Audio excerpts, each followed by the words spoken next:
वाढवण्यासाठी तर त्याचा उपयोग केला जातो. तर त्याचं नाव आहे सायपॉन सिरप म्हणून असं नाव आहे. तर त्या सायपॉन सिरपमध्ये जे कंटेंट आहे त्याचं नाव आहे सायप्रोहेप्टॅडिन आणि ट्रायकोलिन.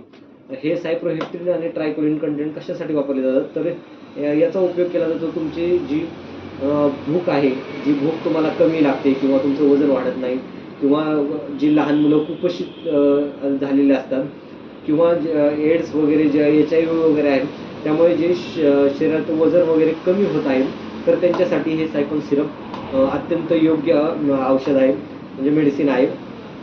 ज्यात सायप्रोहेप्टॅडिन आणि ट्रायकोलिन आहे. तर हे जे वजन वाढवायचं काम किंवा भूक वाढवायचं काम हे चांगल्या प्रमाणात करतं आणि त्यामुळे तुम्ही हे सिरप भूक वगैरे वाढवण्यासाठी या सिरपचा उपयोग करू शकता. याचे अनेक दुसरे पण फायदे आहेत, जसं की ॲलर्जी होणे किंवा शिंका येणे, डोळे लाल वगैरे होणे, तर याच्यापासून सुद्धा सायपॉन सिरप तुम्हाला मदत करतं किंवा याचं सुद्धा निदान सायपॉन सिरप तुम्हाला करून देतो. सायपॉन म्हणजे त्यातले जे सायप्रोहेप्टॅडिन कंटेंट आणि ट्रायकोलिन कंटेंट जे आहे, तर हे तुम्हाला हे दोन्ही फायदे करून घेतं.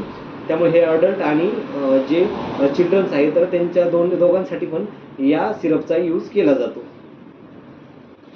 आता बघून घ्या तुम्ही सिरप.